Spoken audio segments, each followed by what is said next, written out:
The Clash's history was relatively short, turbulent, and volatile. Formed in 1976, The Clash, unlike their British counterparts Sex Pistols and The Jam, were successful in conquering America, having two of their records go platinum. Their fifth release, 1982's Combat Rock, would be the best-selling of their career, and the tour for the record saw them headlining festivals and playing arenas.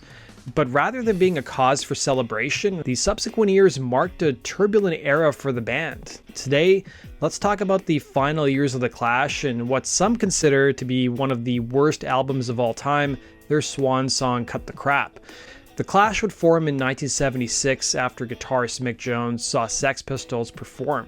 Enlisting manager Bernie Rhodes, he'd recruit bassist Paul Simonon, guitarist Keith Levene, and Jones's old bandmate, a drummer named Terry Chimes. They would end up finding a lead vocalist in Joe Strummer, who was also influenced by the Sex Pistols. The band would go through a variety of names, including Weak Heart Drops and Psychotic Negatives, but the group's bassist Simonon eventually thought of the name The Clash after seeing the word continuously used in newspapers.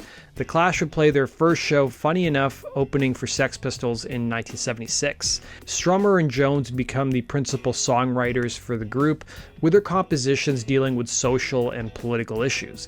It was between 1977 and 1982 that The Clash released a series of seminal and hugely influential albums, with their third and fifth release, London Calling and Combat Rock, both going platinum in America. But despite Combat Rock going double platinum in the States, The Clash were starting to split at the seams. Drummer Terry Chimes would leave the group by the late 70s and be replaced by Topper Headon, who would be addicted to heroin, and he would soon be fired in 1982, becoming too unreliable. Headon would be replaced by original drummer Chimes, who already had two stints in the band up until this point and played on their first record. The group would open for The Who during their series of stadium shows across America, but despite the opportunities the band were receiving, Chimes would once again leave the group due to its toxic mood.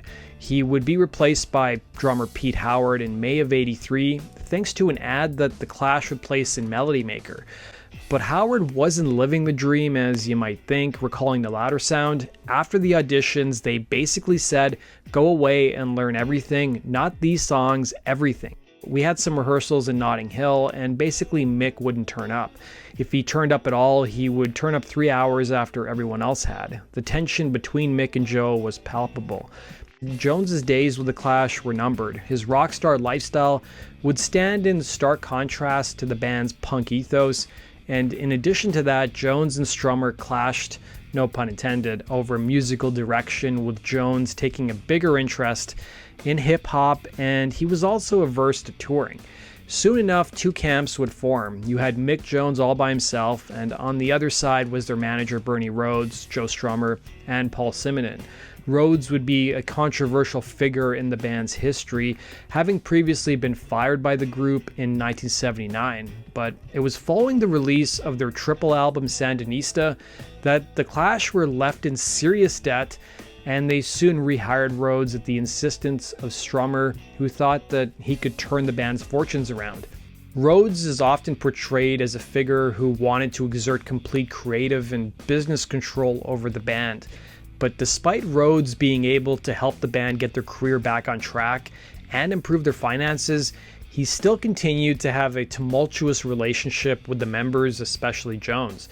Strummer would recall in the documentary West Way to the World, Mick was intolerable to work with by this time. He wouldn't show up. When he did show up, it was like Elizabeth Taylor in a filthy mood. We had to change the team because the atmosphere was too terrible. Strummer would add in the rise and fall of The Clash, we got so much work to do that we can't waste time begging people to play the damn guitar. Soon enough, Jones pushed for the band to take a brief break, which would turn into a 9-month hiatus. The Clash would play their final show with Jones in May of '83, co-headlining the US Festival.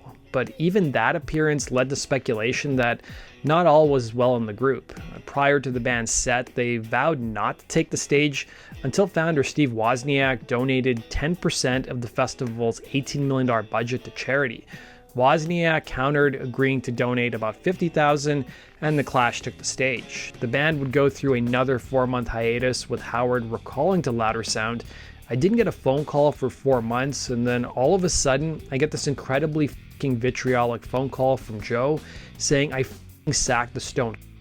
Whose side are you on? Mine or his?" And I was like, yours, Joe, yours. On September 10th, 1983, The Clash would issue a pretty brief statement announcing Jones's departure. It would read, "Joe Strummer and Paul Simonon have decided that Mick Jones should leave The Clash. It is felt that Jones drifted away from the original idea of the group." Jones would start a new band called General Public, and shortly afterwards, Big Audio Dynamite. Strummer, in his eyes, wanted The Clash to go back to their roots, telling the Montreal Gazette how he viewed the band as the wedge between two extremes of popular music. On one end of the spectrum was eyeliner rock, as he put it, citing groups like Duran Duran and Culture Club, and on the other end, and these are his words, heavy metal, singling out groups like Van Halen and Def Leppard, telling the interviewer, "That's okay for 10-year-olds, but in the face of a nuclear holocaust, we need something with a bit of reality in it." He would refer to Def Leppard and Van Halen's music as being, and I quote, "the safest, dullest thing ever." But there was one music critic who seemed to foreshadow The Clash's future. That critic was Steve Wasala, who wrote in 1984, "I'm really dreading the next Clash record.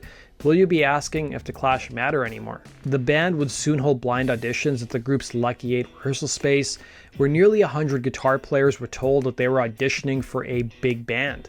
The Clash would end up employing 2 new guitarists to fill Jones's shoes, with one of them being Nick Shepard, who played in the band The Cortinas, and Shepard would recall to Louder Sound what those initial rehearsals were like, stating, "It was more of a back-to-the-basics approach after the excess of Mick's last days. Joe's new songs were far more of an eclectic bunch of tunes than we ended up with. Lots of world music influences, Latin, African grooves, that kind of thing. But those songs would end up being at odds with what manager Bernie Rhodes envisioned for the group." Soon enough, another guitarist was brought in Gregory White. Greg would soon adopt the moniker Vince because Simonon refused to play in a band with someone named Greg. I'm totally not making that up. The Clash's new lineup, sometimes referred to as Mark II by Strummer, would do a small tour of Southern California by early '84, followed by a trek through Europe. Without anything to promote or even support from their own record label, The Clash would garner a ton of media attention still. But not all the attention was positive, as The Clash were also involved in litigation with Jones, who was contesting the band using the name. The stress of the legal battles and Strummer having to prove to the public and critics that The Clash could live on without Jones soon took its toll. Drummer Pete Howard would tell Louder Sound, "The pressure on Joe was big. I mean, fucking hell. Bob Dylan came back to see him after we played, and Joe, he was crying. There was a lot to take on. In that respect, I can understand why he had to see himself as being in fighting form. He believed in Bernie as his trainer, very much like a boxer." The band, who were still hugely popular in Europe, would butt heads with the press and, well, their own manager and fans. Strummer's bandmates didn't count themselves as fans of Rhodes due to his authoritarian style and the amount of influence he exerted over the group's frontman. He treated the members like boxers, creating rules for them to toughen them up as he saw it. They couldn't contact family while on the road or bring their girlfriends on tour, and even had their fashion choices picked apart. But soon enough, the members came to the realization that Rhodes wasn't living by his own rules, as he was flying from gig to gig while he forced the band to slum it on a tour bus. But they got back at him when guitarist Vince White would end up hooking up with the manager's girlfriend one night on tour. It was during that tour of Europe ahead of a gig in Italy, Strummer learned that his father had died. Strummer had a complicated relationship with his dad, who was a diplomat in the British Field Service, and it was after Strummer's 9th birthday he was sent to boarding school, and he rarely saw his dad after that, telling the LA Times, "I only saw my father once a year after being sent to boarding school. He was a real disciplinarian who was always giving me speeches about how he'd pulled himself up by the sweat of his brow, a real guts and determination man. What he really was saying to me is, if you play by the rules, you can end up like me, and I saw right away I didn't want to end up like him." The news of his father's death only created more tensions in the band. Following the news, Strummer would stay up for 3 days straight, drinking and berating his bandmates. The Clash also had a contentious relationship with the British press, which were notoriously fickle, and while they praised the band's debut record, they soon turned against them with their subsequent releases, labeling them as sellouts. Then there was the band's interaction with their fans. Strummer had contracted hepatitis in 1978, believing he became infected after a fan spat in his mouth. The act of gobbing, as it's called, sees fans spit on bands as a sign of respect, but Strummer got so pissed off on this tour that he threatened to kill one fan. As the Mark II lineup turned their attention to their much-anticipated next record, Strummer received more troubling news. His mother had been diagnosed with stage 4 cancer, and he was soon spending a lot of time by her side. Rhodes took a greater role in writing the band's songs, co-writing all of the tracks on their next record, and even producing it under the name Jose Unidos, and their subsequent record would be called Cut the Crap. Strummer envisioned Cut the Crap to be the antithesis to what was popular at the time, overproduced pop and glam metal. But the end result wasn't. Rhodes and Strummer would clash, no pun intended, over the direction of the album.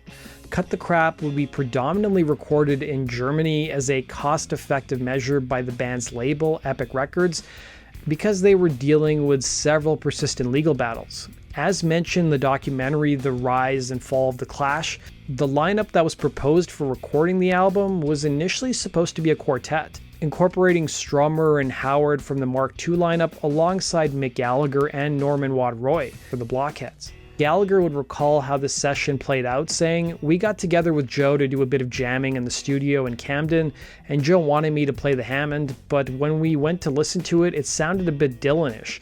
Bernie was in the control room and wanted to change it, so he put the organ up with everything else. I was like, what's going on? And he said, I'm just trying to make it different." Gallagher would remark how the initial session was ultimately poorly received, adding, "After that session, I wasn't asked back, so I just took it that he didn't like it, and Joe was doing everything that Bernie said at the time."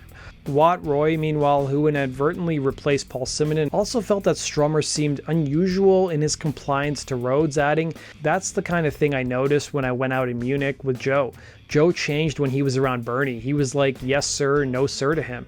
On the other hand, guitarist Nick Sheppard disagreed, but noted that there was a manipulative aspect to Rhodes' authority. Strummer and Rhodes would continue implementing an experimental approach on the record, and Strummer aimed to integrate rhythms from a drum machine, and Rhodes facilitated that aspect, seeking aid in engineer Michael Fain, who had experience with drum programming. Strummer may have been satisfied with Rhodes' demos, but his lack of experience in production meant that the two would frequently butt heads. Rhodes was also critical of the rest of the band, and under his authority, they'd only contribute to less than a handful of the album's 12 tracks. Rhodes would end up taking full control of the recordings, wrapping their session up prematurely and adding his own spontaneous synthesizers and samples to the master tapes on his own time.